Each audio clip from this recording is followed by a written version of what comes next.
and welcome to episode 30 of The Paper Thing with me, the Broken Bottle Boy, here on Twitter. Twitch, you know what I mean. Also, my hair, when it's backwards in the thing, can't make it look how I want. I'm confused by mirror images. In that respect, I am less intelligent than the average dog. Okay, on today's show, it's a four-paper show. It's the Daily Mail, the Times, the Sun, and the Telegraph. I guess we'll start with the Telegraph since it's the most annoying to manipulate. We will do a speed run through the Sun. See if I can do the Sun in 2 minutes today, because I really want to break myself mentally, it seems. And we'll finish with the Daily Mail, as we often do, since it has the most sort of sections that suit being discussed last. Right.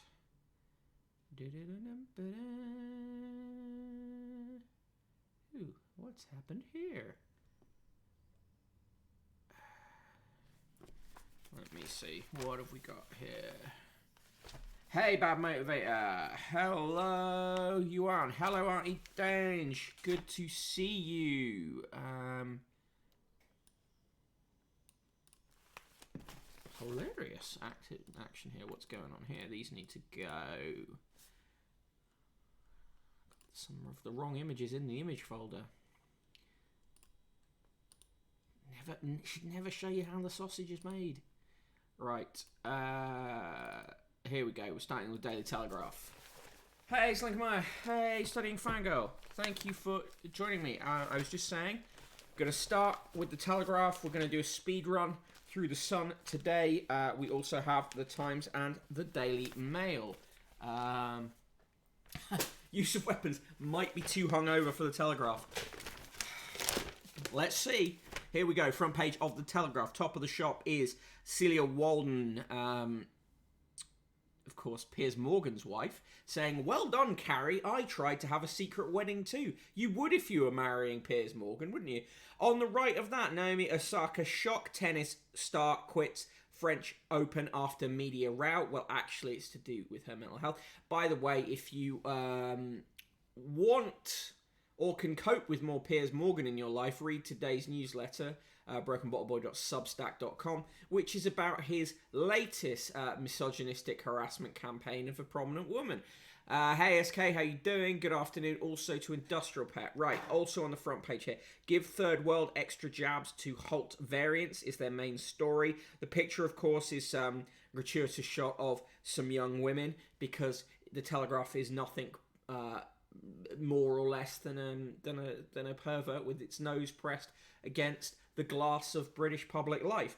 Further down, charity chiefs earn more than the Prime Minister. Newspapers love this thing, right? Oh, this person is paid more than the Prime Minister. It's a meaningless metric. Secret wedding, yes. Boris Johnson secretly got married to Carrie Simons, and now Carrie Johnson, despite the fact it being briefed into 3 or 4 newspapers. Elsewhere on the page, Raab to criticise Russia's aggressive behaviour at the NATO summit. He's pre-briefed the Telegraph about that. And the small stories at the bottom of the page, Britain's recovery to lead the world. Keynes' eugenic links revealed to visitors.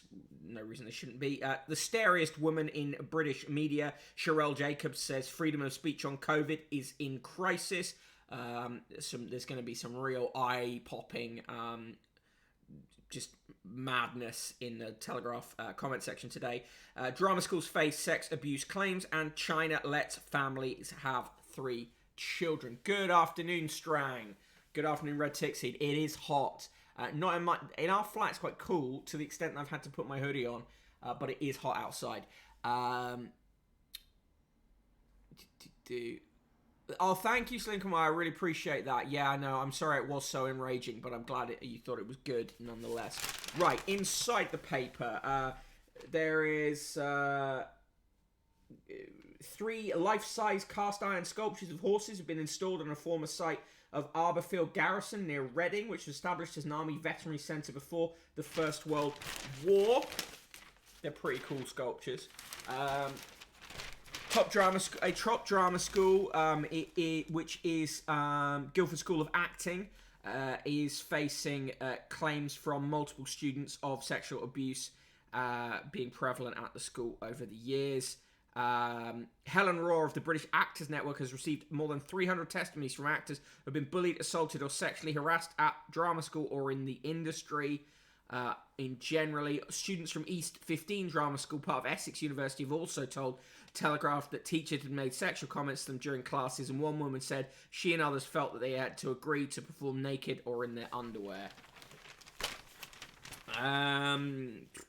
Stockport Spider-Man swings into Kate's book of photographs. Duchess of Cambridge has praised an amazingly captured image of a martial arts teacher dressed as Spider-Man, chosen for her lockdown photography project. Whoopity-doopity-doo. On page 5, under-30s grab a jab in their thousands at Twickenham. 4 countries identified as targets for red list. They are Bahrain, Costa Rica, Trinidad and Tobago, and Kuwait. 2 of which are holiday destinations, and 2 are important Middle East economic connections, according to analysis by Robert Boyle, a former BA strategist. Press-ups are punishment for not wearing a face covering in the city of Denpasar on Bali, Indonesia. The country had more than 1.7 million COVID cases. Shut schools hit well-being of mothers, not fathers. According to research at the University of Essex, Surrey and Birmingham, funded by the Nuffield Foundation. Are we surprised by that? I don't think we are. Right. I've warmed up. Got to break out the guns. Right. Page 7. High pay can erode public trust in charity, says the Telegraph. Why? What are they up to here? I think they're about eroding trust in these charities. Also, the charity sector is screwed up, and if we lived in a society that was set up properly, we wouldn't have to rely so heavily on charities at all. Almost all charities are a reflection of the failure of the state. On page 9, Kiwi hedgehogs face cull after experts spike UK repatriation idea. Hedgehogs in New Zealand are to be culled after wildlife charities said the creatures cannot instead be repatriated to boost dwindling numbers in the UK. The mammals, which were imported to New Zealand from Britain in the 1860s, have so few predators in the country that they have thrived and now prey on lizards, insects and birds' eggs. But despite being classed as vulnerable to extinction in Britain and calls by some animal lovers for the government to repatriate them, experts have said they cannot be brought to the UK. The RSPCA, the British Hedgehog Preservation Society, backed the cull plans, claiming that parachuting the animals over to the UK would only result in more hedgehog deaths. I still like the idea of them parachuting New Zealand hedgehogs in, like a little rodent Arnhem. Last year, the hedgehogs were added to the UK red list as a species vulnerable to extinction, with experts warning UK population is down 50%. A baby, 5-month-old Arthur Morgan has become first patient in England to receive a drug that can prolong the lives of children with a rare spinal condition. 1 dose of this drug cost £1.8 million. Another indication of how, despite the pro-pharma propaganda around the vaccine developments, that industry does very little in terms of actually making these things properly accessible to people. I mean, in no sane society would 1 dose of a drug cost £1.8 million. A Matchbox car from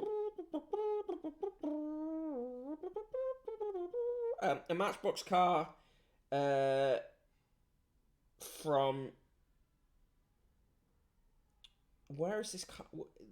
They write these news stories so poorly. A Matchbox car has broken the price record for toys after selling at auction for more than £15,000. A guy spent more than £100,000 acquiring almost every toy car manufactured between 1962 and 1982 at Matchbox's old Lesney factory in London, even approaching ex-employees to get hold of them.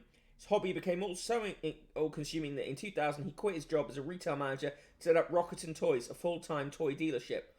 First half of his collection, which consists of about 900 models, sparked a worldwide bidding war with Vectis auctions at Stockton-on-Tees. A regular wheels 13 D Dodge Wreck truck fetched £12,000, while a VW Beetle rally car made £6,000, and a rare Plymouth Grand Fury police car achieved £3,600 off an £600 estimate.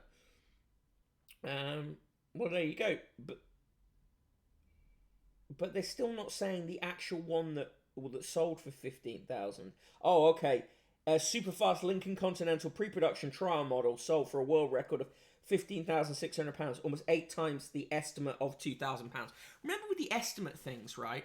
That it's in the interest of auction houses to make the estimates lower than they actually expect, so they can do these press races.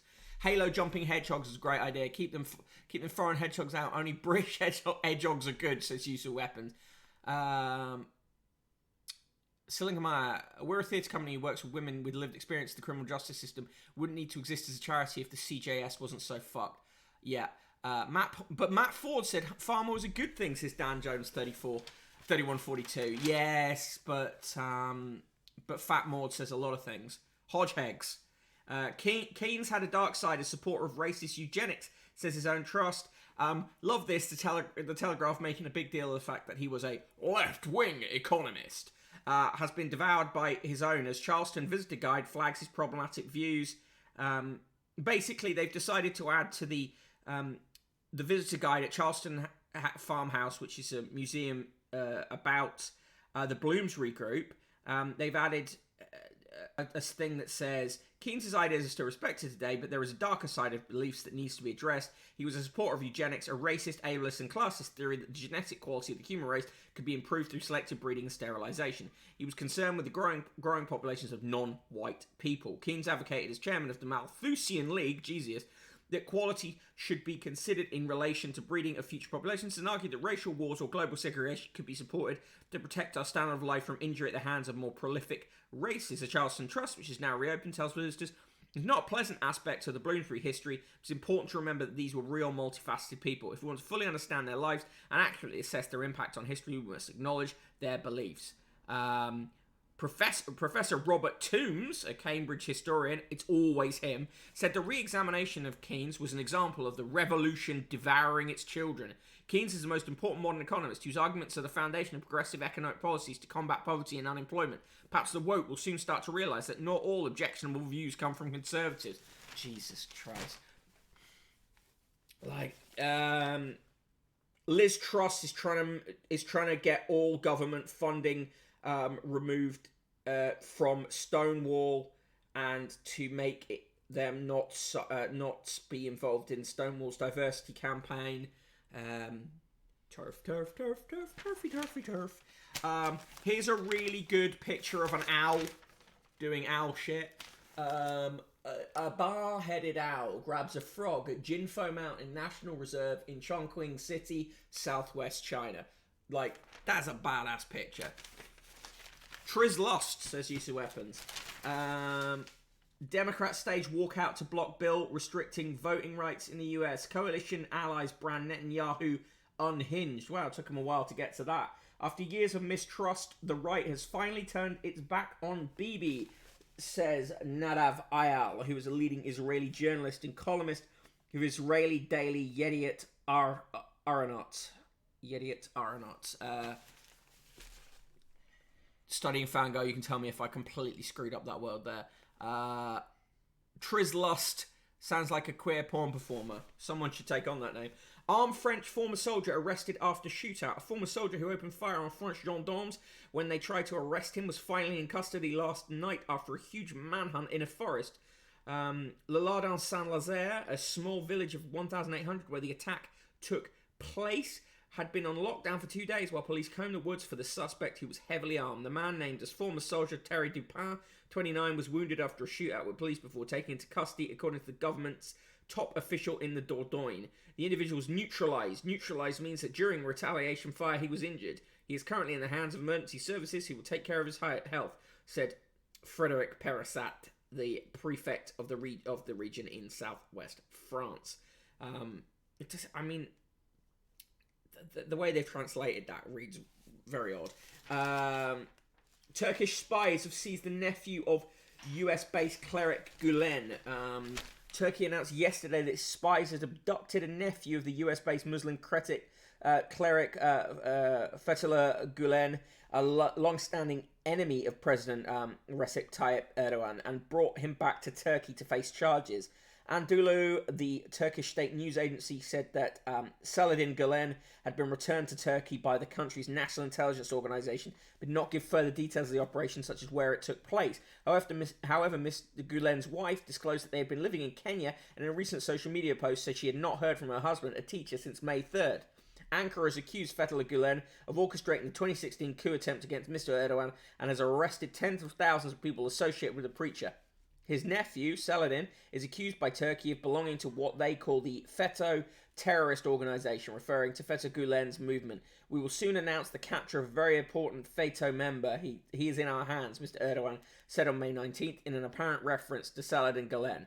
Fethullah Gulen, who lives in Pennsylvania, insists he is the head of a peaceful network of charities and companies and denies any links to the 2016 coup bid. But Mr. Erdogan, who was once allied with Mr. Gulen, claims that today he is the leader of a terrorist group which seeks to infiltrate and overthrow his government. Since the failed coup, Turkey has repatriated dozens of people accused of belonging to the elder Mr. Gulen's network. But the abduction of Saladin appears to be the first case involving a close relative. Kidnapping of 6 Turkish nationals in Kosovo by Turkish agents in 2018 triggered a political crisis in the Balkan country, leading to the sacking of its interior minister and intelligence chief. Ankara has also put pressure on many countries, notably in the Balkans, Central Asia and Africa, to close schools linked to the Gulenist movement. Kenya refused in 2016 to disclose 6 establishments despite Ankara's insistence. It was not immediately clear last night if Saladin Gulen was seized with the agreement or cooperation of the Kenyan authorities. SK the Crusader, such a long-standing enemy that they were allies. Yeah, they did... Use of weapons, says the guy replacing PB, is pretty terrifying. Ahara note. Okay, cool. Thank you.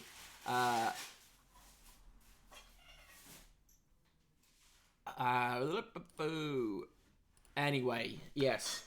There you go. There is your Turkish news story for the day. On page 15, Denmark helped the US spy on European leaders. In the comments section, arm's length contact with the sacred just isn't good enough, says Laura Freeman. All right. Sherelle Jacobs, a free speech crisis has wrecked any chance of a sensible COVID debate. Fuck off. Two-track pandemic is holding us all back. The leader column says Johnson must defy the prophets of doom. Stonewall is in trouble and Kiwi's prickly issue. Charles Moore still looking like the eagle from the Muppets, if he was raised purely on Thatcherite cant, says our future spending could return us to the past. In features and arts, how the class of 2021 was sold short. In a new 3-part series, Helen Chandler Wilde meets the out-of-pocket university students who may soon be out of work. Jesus. Yu-Gi-Oh! I've always found the Prophets of Doom to be very accurate, actually. Yeah, I agree. Celia Walden says, we need to a limit on Instagram's bad influences. It's easy for floggers in chief to shrug off any duty of care to the impressionable. This is a woman writing in a Telegraph, talking about duty of care. Imagine. On Secret Wedding, she says, congratulations to Boris and Carrie Johnson, not just on the wedding, but a meticulously kept secret. Secret weddings aren't easy to pull off. I know this because I had a secret wedding, and America's largest paparazzi agency turned up in a helicopter. So that happened, and as my new husband whispered, smile, you're on camera, and I held onto my veil, I remember thinking I could have had my hair and makeup done after all. That was my only regret, because ever since I'd first heard the expression big day as a child, I decided I wanted the very smallest day possible. I didn't want big crispy hair, a vast meringue dress, or a giant female entourage tugging at voluminous bits of tulle. I didn't want some enormous cathedral with an intimidatingly long aisle, and I certainly didn't want more than 50 guests. These things aren't compulsory? No, they're not compulsory. Huge weddings opening up beyond your nearest and dearest to those who don't know you and might not necessarily wish you well at all. Well, don't invite them. Don't fucking invite them. And certainly where the Johnsons are concerned, a 24-hour break from toxicity will have been a welcome relief. As if. Where was the baby? Fake baby, says Red Tick Seed. Baby fraud. This is my new favourite conspiracy theory. Weird, I don't remember the Telegraph campaigning for our rent rebates. No, they were not. Use of weapons claims the baby has been redacted in a Mr. Bean-style mishap. On page 23, The Forgotten Stories of the Black Tudors is a feature that Miranda Kaufman writes. Watch Anne Boleyn with the rich history of the era's black figures in mind. This is the thing, certain progressive ideas sneak into the feature section of the Telegraph, but the new... I'm sure they'll have a paragraph. But they will have some mad thing in there. Humour means speaking difficult truths. They've got an interview with Mouse cartoonist Art Spiegelman, who tells Jake Carriage how political chaos drew out of him his first big work in 10 years. In the obituaries, Eli Broad, billionaire philanthropist who enriched the cultural life and urban landscape of Los Angeles, no such thing as a good billionaire. And Anna Shuttleworth, brilliant cello teacher who duetted with Jacqueline Dupre and inspired many star players of the future. In a TV review, Mayor of Easttown gets 5 stars. Inside Number 9 gets 4 stars. Anne Boleyn is their TV recommendation tonight. Alright, so that was the Daily Telegraph. As usual for me, it's a minus double negative nice. Minus 69. Where are the other papers? Oh, they're down here. Give me your scores for the Telegraph before we do the 2-minute speed run through the Sun. I think it's a risky one, but it might be possible. Right, so let's just do the roll call first. I'm the Broken Bottle Boy. You can follow me on Twitter at Broken Bottle Boy. Another excellent run of streams from SK last week. He is in the mod squad today. If you didn't catch his streams last week, catch them. They're there, some of them, to watch. In the chat is Aerotrax, Bad Motivated, Carbot 14, XYZ, Cashering, Dan Jones 3142, Yu-Gi-Oh, Ged Station, Industrial Pet, Chronotherm, Mogshed, Red Tixie, Slinkermeyer, Strang, Studying Fangirl, Use of Weapons, and last but not least, Yuan. Thank you for joining me on this first stream of the week, a Tuesday stream.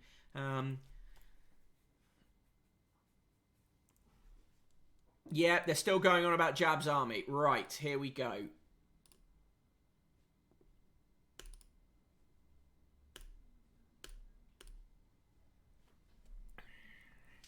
Hey Google, set timer for 2 minutes.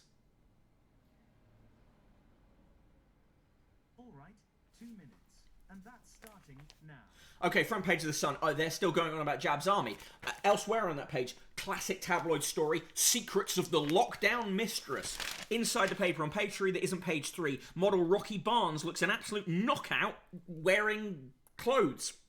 TV Jezza Wazza is randier than Leo, Clarkson and his Romeos. Clarkson's talking about he's named 2 of his rams on his farm, Wayne Rooney and Leonardo DiCaprio. I mean, who cares? On pages 4 and 5, more stuff about the execrable Jab's army. On page 7, TV Katie goes to Hollyoaks. Former Corrie favourite Katie McGlynn is joining Hollyoaks.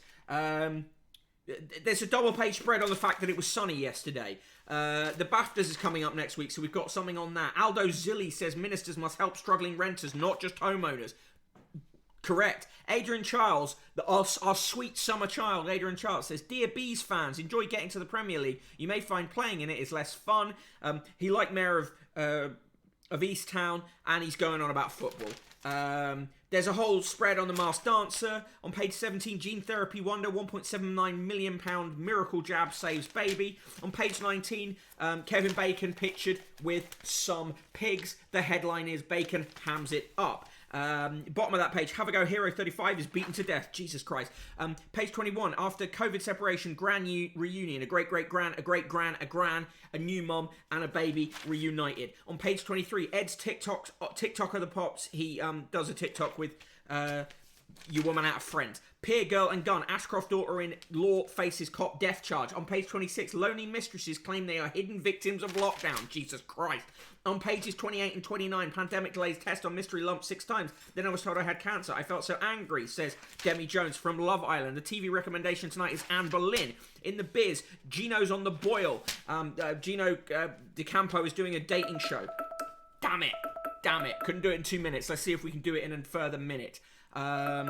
Yes, I got it. Thank you. Fab Daily, welcome to the Third Wives Club, Carrie. Feature on people who have got married to someone who's on their third marriage. In the £50 letter, at last someone has realised the judiciary are too weak and dish out ludicrous sentences for serious crimes, says Brian Day in Yorkshire, who loves Priti Patel. They're trying to sell you a Ford Mustang toy for £160 or some horrible t-shirts, pack of 6 for 20 quid. And in the sport, Call of Duty, Gareth, pressure of picking squads put me off the job. That is the Sun in 3 minutes. Still quicker than my PB, but let's see if we can do it in 2 minutes next time. That is a Sun for me. It's another... even more than a double negative nice, triple negative nice for the Sun. So that's a minus 69, 69, 69. Now we move on to the Times. Just checking your scores for the Telegraph. Minus 10,000 says use of weapons made my hangover worse, so fuck them. Slinkermeyer minus 69, 68, plus 1 point for the Owl. Chronotherm in with a minus 1, 2, 3, 4, 5. Red Tickseed in with a minus Real Baby. Dan Jones 31, 42, minus 69, 68, plus 1 for the Nice Owl. Studying Fangirl, Secret Wedding out of 10. Slinkermeyer, what's ludicrous about sentences is the vast majority of custodial sentences is totally unnecessary and create more fucking problems. Absolutely agree. We will never, also agree with you that we will never be free from the Jabs army. Right, so moving on to the Times.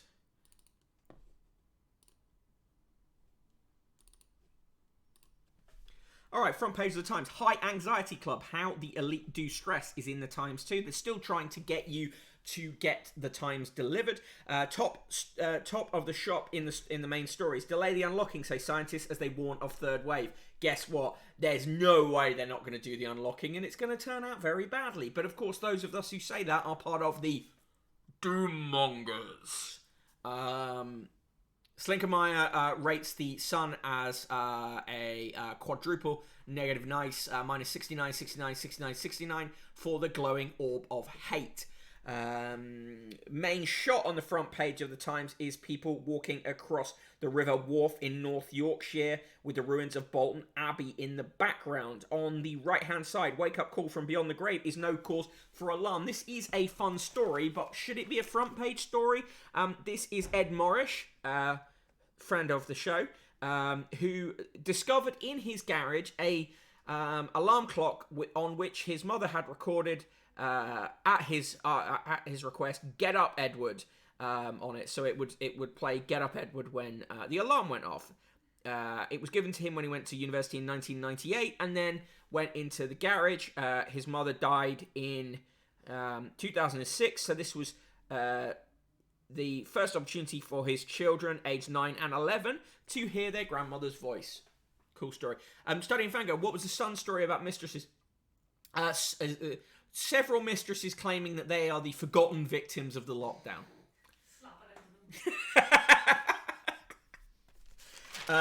On page 3, billionaire wine boom, not so rosé. Moguls who bought up Provençal vineyards in the wake of the stars have put land out of reach, Adam Sage reports. Oh, I'm crying tears for the billionaires. But I feel bad for the actual farmers there. On page 5, this odd story about the girlfriend of Lord Ashcroft's son, who appears to have been involved in the shooting death of a local police officer in Belize. Officer was shot by girlfriend of Pierce's son as she handed him gun. At least that is her claim. There's a call to remove flammable material from school buildings. Cladding that similar cladding to that was used on Grenfell is on recently built schools. Racy Bridgerton said the Chancellor's interest soaring. Rishi Sunak has said that he really enjoyed Bridgerton. He also enjoyed Emily in Paris, which means we can now conclude that Rishi Sunak is a moron. There goes person in the room. On page 8, fast-track entry for Afghan helpers. They're going to make it easier for interpreters who worked with the British Army in Afghanistan to come to this country. On page 9, we've been pressurised into nude performances as drama students. That's their coverage of that. Daughter's tribute to flower seller stabbed as he walked to see friend. Horrible story. Mothers force vandal apology. 3 teenagers caught on camera damaging a model village were marched by their mothers to apologise and carry out voluntary work at the tourist attraction. Vandals struck twice during 3 days. Within days at the South Sea Model Village, Portsmouth, the owner, Mark Wilson, said, "We had 3 of the young lads come down to do some voluntary work and the police have spoken to them. And there were a group of young lads, 13 and 14 years old, who broke in the second time. Their mums brought them down during the week. They were so embarrassed about what had happened. They said they opened Facebook and saw their son's pictures plastered all over it from the break-in. They were mortified and they had to bring their sons down." Okay. Model villages. Vaccines giving a false sense of safety as Indian strain spreads. Noel Gallagher said he's had his vaccine. Alan Partridge shrug gift. Page 13, scientists may have, or a start-up at least, called Cellular Longevity claims that it might have come up with a way of extending dogs' lives. This is the kind of science I can get behind. Also, look at this dog. What a great dog. Heritage body steps in after Cambridge College's proposes plaque should be moved to side room. A plan by Jesus College, Cambridge, to remove its memorial to a philanthropist linked to the slave trade is under threat after criticism for historic England. Jesus Christ. On page 17, 85-year-old's eyesight saved by pioneering robot surgery. Well, that's good news. Thanks, love. On page 18, TV doctor fears bankruptcy in libel row with First Minister. Decoy dresses help Carrie to marry. Apparently she rented a number of other dresses. Who gives a fuck? Scotland Yard is re-examining the fatal stabbing of a man from Antigua by white youths in 1959 in what became known as Britain's first racist murder. I'm pretty sure there were more racist murders prior to that, frankly. But Kelso Cochrane, 32, who had recently arrived in the capital, was walking home from hospital in Notting Hill, West London, when he was set upon by the group. The Metropolitan Police denied that there was a racial element to the attack and played the murder down as a robbery. It was never solved and resulted in racial tensions 1 year after the Notting Hill riots. The Met has confirmed that it's assessing historical material held in relation to the murder after Kelso's family set up a petition demanding an apology for alleged failings in the investigation. Case files at the National Archives are closed, even though the suspects have died. Kelso's daughter, Josephine, who lives in New York, said she wanted them open. She told the Daily Mirror, "For years, she and her sister Karen, were without our father and always wondered what happened, as well as the pain of abandonment, and life was hard." Millicent Christian, Kelso's cousin, told the newspaper that a public apology from the police would offer a form of closure. She compared the murder to the racist killing of Stephen Lawrence, who was stabbed in South London in a random attack in 1993. 2 of the perpetrators in his killing were convicted of the murder in 2012. Christian said, "We yet to receive some kind of justice for our Kelso." Cochrane had received treatment at Paddington Hospital for a finger injury suffered at work and was walking home on May 17th, 1959, when the gang of white youths attacked and stabbed him with a stiletto. He died near the flat he shared with his fiancée. 2 suspects were arrested but released. There had been months of clashes between black youths and racists in the area. The family's petition demands an apology from the British government. It details how police investigation was littered with failings, including placing the 2 suspects in adjacent cells, allowing them to get their stories straight. I don't know. I would not suggest that was accidental. Chronotherm, extending dogs' lives by letting them move into the Ian Austin Dog Sanctuary. Hey, Tara Wright. Yeah, that murder was in 1959. Slinker Meyer, totally agree. The term philanthropist, it misrepresents billionaires as benevolent. Hey, yes, hello, Tara.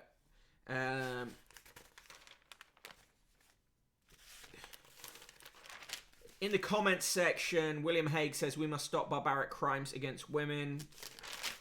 Yes.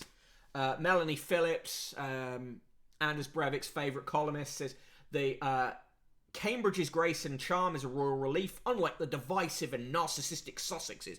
Fuck off. They've got another, Matt Chorley is sitting in for Giles Corran in the Notebook this week, so we get another chucklesome picture of Matt Chorley, impressed by his very existence. Tara writes, yeah, exactly, there was literally at least one lynching in the 1919 race riots, like a very notable one.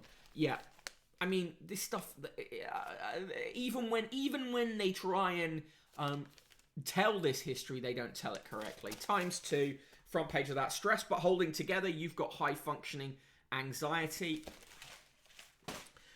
Sarah Ditum is sitting in for Hugo Rifkin. She writes some more vaguely sex worker shaming stuff about OnlyFans. The naked truth of selling yourself on OnlyFans. The social network has been boasted by lockdown boredom, but there are inherent risks for its content providers.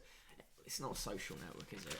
It's a platform. Not all platforms are social networks. Red Tick Seed. Racism, as we know, was invented in 1959. Yeah, apparently so.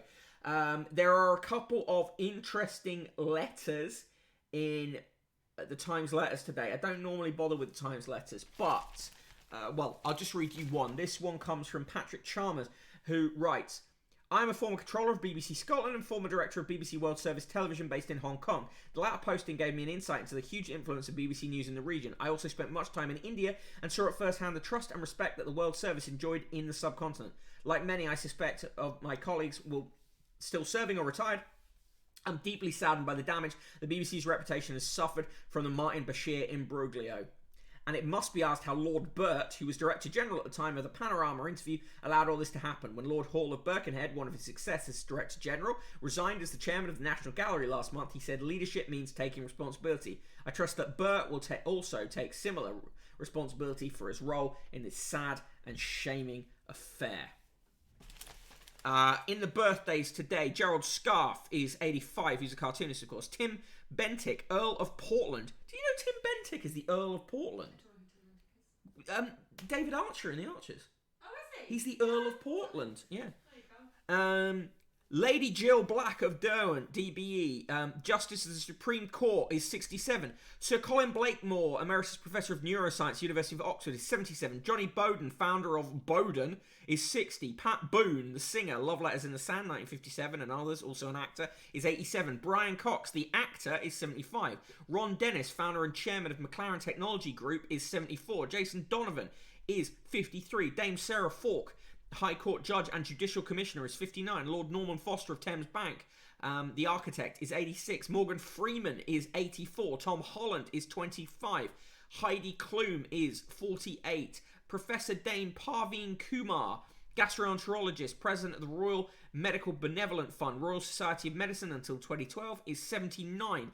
David Land, the playwright and artistic director of The Young Vic until 2018, is nice, 69.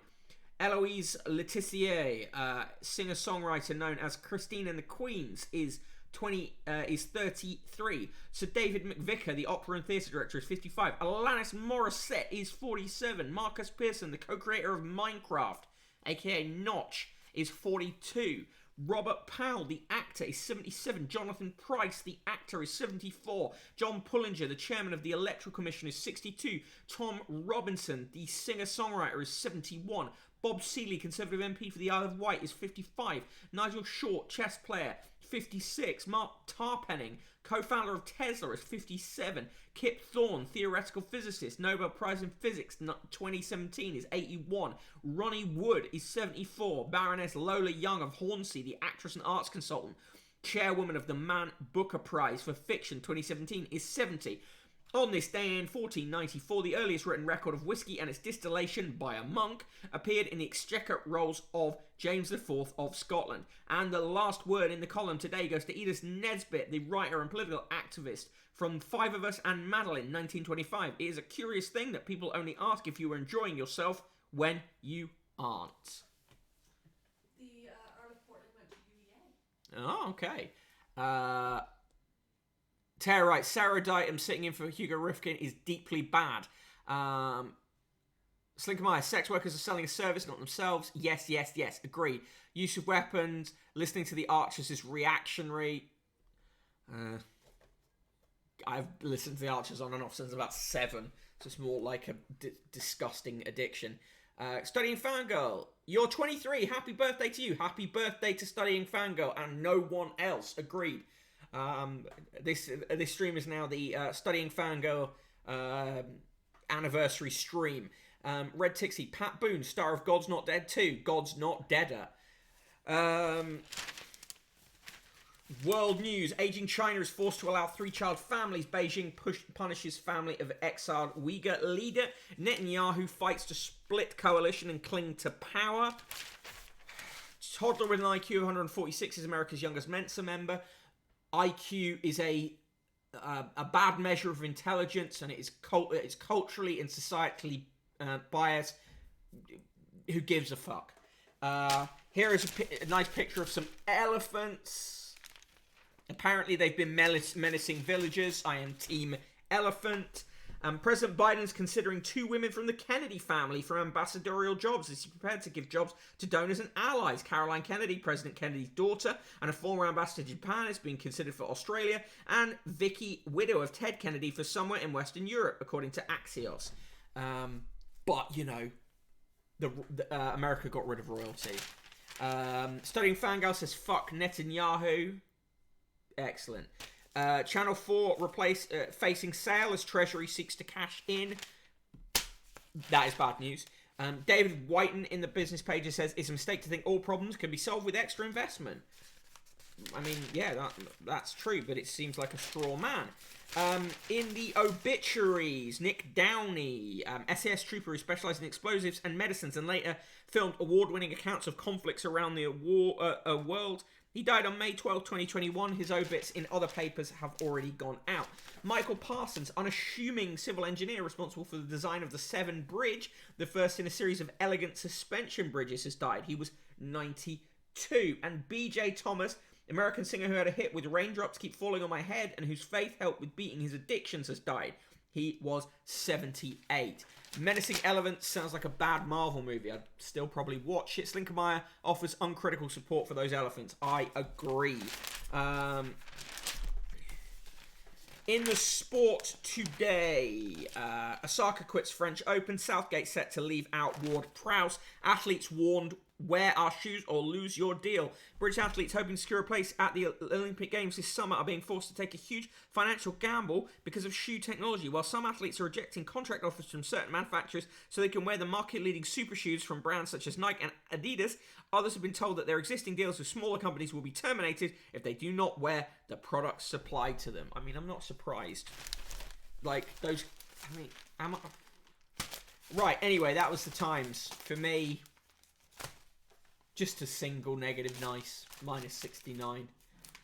Some real reactionary stuff stepped in there. They are doing Osaka dirty. They are. And if you want to particularly read about the just horrible treatment of her by one of the worst people in the world, not just the media, the execrable Piers Morgan, then please read the newsletter today, brokenbottleboy.substack.com. I'd really appreciate you sharing it. It's not just an analysis of his appalling attack on Osaka, but of his repeated public harassment using the Daily Mail and his TV shows to attack women, especially women of colour, but a whole range of women in the public eye, and also how he's used it to essentially browbeat several women into doing interviews with him in order for him to stop publicly harassing them.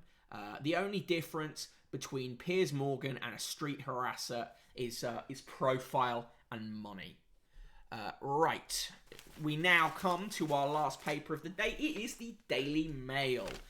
Front page of the Daily Mail, unmasked Red Dawn of Oxford, who gave nuclear secrets to the Czechs. There's incredible spin on this story, and we'll get to that in a minute. The main story is them doing another one of their campaigns, now End the COVID Tests ripoff.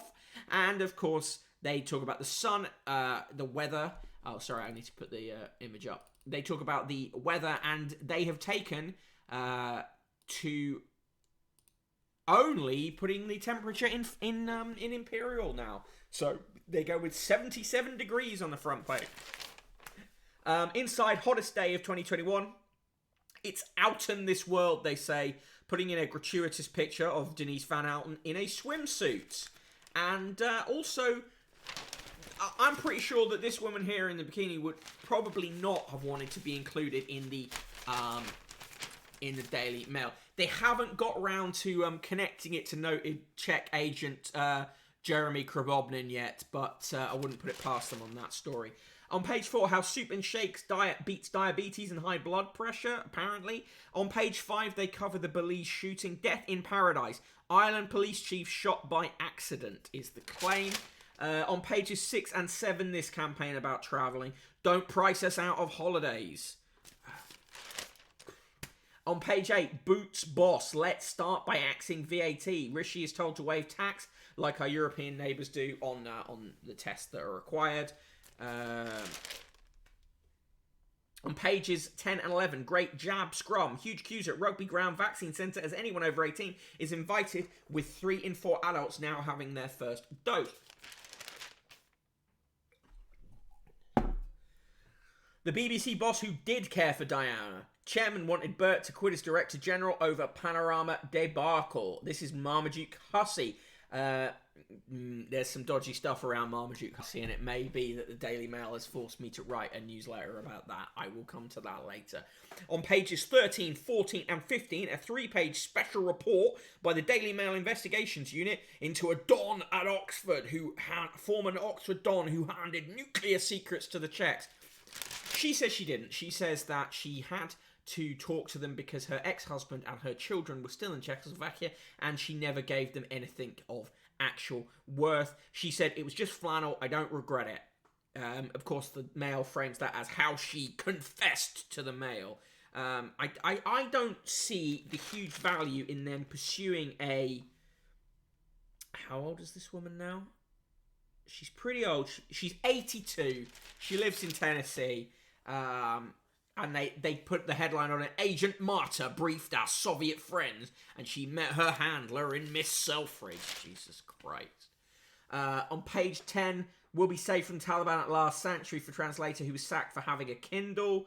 But what about the interpreter stranded in a Greek camp? South York, the sequel. 14 years after Oligarch paid £3 million over the asking price for Andrew's marital home and raised it, an ultra-modern mega mansion is born. It's ugly as fuck. How ugly is that? Look at that. Do you see that house? That's pretty ugly. It's ugly, isn't it? On page 18, Stephen Glover, the most zombie-looking columnist in the British media, says, if China buries the truth on Wuhan lab, it could be the death of all of us. Wow. Way to write with any kind of balance and reason. On page 19, tax dodger Gary Barlow writes, take that Gary Barlow on relighting his fire in lockdown and bringing live music back to our screens. How I formed a supergroup with a little help from my starry pals on Zoom. Fuck off. Dan Jones, 3142. Obviously, if this had been an 82-year-old bloke, about the Czech spy thing, if this had been an 82-year-old bloke who killed a bunch of children in Derry, they would be demanding he got a parade. Yep. On pages 22 and 23, another one of their campaigns, the Great British Spring Clean. They are just really weird about the fact that Jonathan Ross had a big bag, and they write, have you lost your car keys in that giant handbag, Mr. Ross? There's a whole double-page spread on people who have bought private woodland. On page 29, Village Green under siege. Residents trapped in their homes with travellers refusing to leave. More anti-traveller stuff, as you'd expect from the Daily Mail. Simon Fanshawe says, stonewalled by the aggressive new leaders of gay rights group I Help launch. All the former... It seems like most of the former Stonewall... or the Stonewall co-founders, Matthew Paris being another one, are coming out to defend attacks on trans people that are very similar to the press that gay people used to get. How long does it take to highlight everything on the front pages of newspapers? Not that long. I'm pretty quick at it. Maybe 15 minutes to do all the papers. The former Stonewall people are twats, says Tara writes. Yes. Right, on this day, June 1st, 2021, from the Daily Mail archive, June 1st, 1916. The amount of petrol now being consumed by the British Expeditionary Force in France is equal to the normal supply of the whole of the United Kingdom in peacetime. Urgent petrol restrictions for cars are likely to come in next week. June 1st, 1998, the Daily Mail wrote, he is 5'9", weighs 12 stone 8 pounds, and in an average week drinks 4 pints of beer, 6 glasses of wine, and the odd drop of whiskey. She is 5'4", 10 stone 7 pounds, and will spend 15 months of her life on the telephone. Meet Mr. and Mrs. Average, the product of the biggest survey into what makes up the typical British male and female. They say happy birthday to Tom Holland, who is 25. But, of course, we are only saying happy birthday to Studying Fangirl on this stream today. Also, Alice Morissette is 47. Rolling Stone called her album Jagged Little Pill damn near flawless. His hits included Ironic, which ironically features several events that are not ironic. The song has been used by English teachers to teach the true meaning of the word give a fuck. Also born on this day, Lady Clementia Howarden, born 1822, died 1865. Daughter of Scottish aristocrat Admiral Charles Elphinstone Fleming, who served during the Napoleonic Wars. She was a mother of 10 and pioneering photographer. She took 800 photos, many of her 8 daughters, and was the first female photographer to receive critical acclaim for taking technically perfect pictures. She died of pneumonia at 42, and also born on this day in 1936, Bekim Femiu. The Bosnian was the first Eastern European actor to star in Hollywood during the Cold War. Encouraged to take up acting because of his good looks, the amateur boxer performed in 9 languages across 40 films. In 1987, he walked off stage in protest at the hate speech of Serbia's President Slobodan Milosevic and never acted again. He died in 2010. June 1st, 1969, John Lennon and Yoko Ono recorded Give Peace a Chance, the first solo single by a Beatle. In 2015, former Liberal Democrat leader Charles Kennedy died on this day, aged 55, or a major hemorrhage linked to alcoholism. Quote of the day comes from Bob Monkhouse. When the inventor of the drawing board messed things up, what did he go back to? Joke of the day. What time did the lion eat the Prime Minister? 8 p.m. Yeah.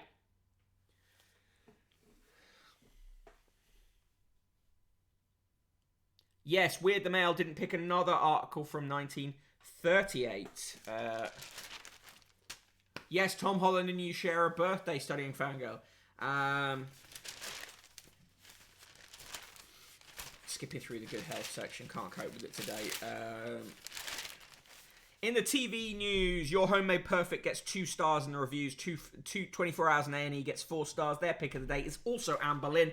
But don't forget, tonight at 9:30 p.m, the awful Keir Starmer clashes with the awful Piers Morgan in an interview where he apparently refuses to say if he's ever taken drugs, not less than 14 times. They're trying to get you to buy begonias. The mattress man, the Trump supporting mattress man, has an hand in here again. In Garfield is burping. In Chloe & Co, Chloe and her friend are drinking and talking about men. And in Fred Bassett is running in circles and having a lovely, fun time. In the straight to the point letters, Carolyn R. Phillips of Feltham writes, "It seems only the rich can afford to have their teeth fixed or own a pet." Phil Reed writes, "Panicking over reports of 3-year waiting list for an appointment, I rang my NHS dentist. This Friday, okay," was the reply. G. Barrett of lucky you, Phil. G. Barrett of Longwell Green said, "My dental practice seems more interesting in charging a fortune for fillers and Botox than treating NHS patients." Frank Weatherall, turns up a lot in these, writes, "Sorry, Dominic Cummins, I think you've blown your knighthood." Edward Thomas of Eastbourne, Sussex says, "You've got to say one thing about Matt Hancock. He's got terrific legs when he goes out for a run." Do you? Do you have to say that? Mrs. Iris Ramkisson says, What's the point of being offered a physio consultation over the phone? Arthur Burrows says, I was shocked at the state of the Prince of Wales' patched up shoes. A black Oxford should be polished to a mirrored finish. Fuck off. R. Bradshaw says, something else that could be banned to save the planet is congratulating people for having umpteen children and grandchildren. And Jim Adamson says, are we losing the word yes? Uh-huh. Oh, aye. 100%. Yeah, exactly. I agree. That's very true. Fuck off. You are required by law to compliment Hancock's gams.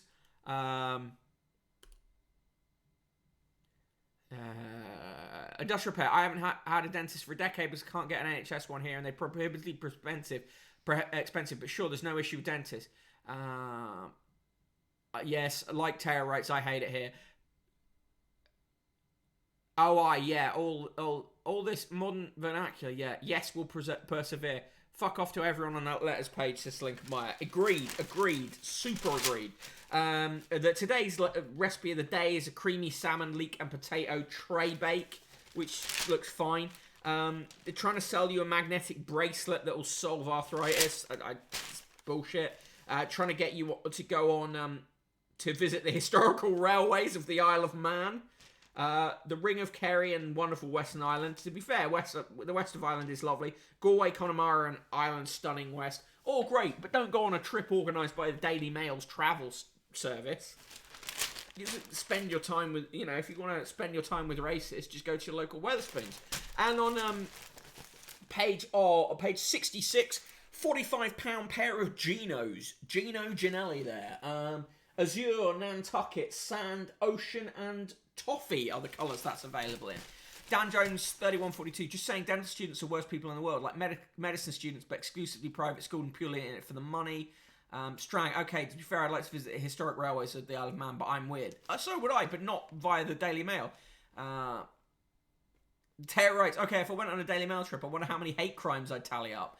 Dust Repair, I love stream champs because I'm that guy, so I should definitely look into going on a choo-choo. Use of weapons, do not go to the Isle of Man, you will be burned in a wicker man. You do run a high risk of that. John Peake, who got a silver at the 1948 London Games and is now 96, he's Britain's longest standing medalist, says, when I was at the Olympics, I got a tube of hair cream and a pair of Y-fronts. Seems like they would not help you running, but there you go. Tokyo is scared and the Olympics are an imposition they resent, so how can we be good guests if the hosts don't want us, says Martin Samuel, their chief sports writer. And on the back page, Poch wants Spurs return, but PSG will put up a fight and is a Real target too. That is the Daily Mail. For me, it's a triple negative nice. I mean, not one of their worst days, but still pretty bad. A minus 69, 69, 69.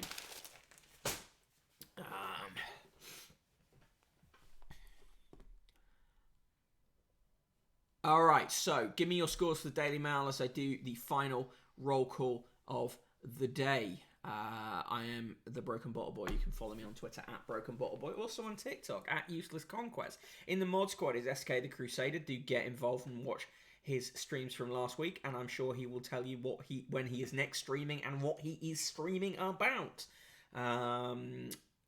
Also joining me today, and thank you for being here, are Aratrax, Aiton, Bad Motivator, Cashering, Commander Root, Discord for Small Streamers, Dan Jones 3142, Yu-Gi-Oh! Ged Station, Industrial Pet, Jane Pickering, the excellent Jane Pickering, Chronotherm, Red Tick Seats, Lincoln Meyer, Strang, Studying Fangirl, Studying Birthday Fangirl, Cider Streams, Torm, Teo Writes, Use of Weapons, VOK, Virgo Pros, Yeet, and Yuan. Thank you for joining me on this Tuesday show. We will have a magazine special tomorrow and on Friday.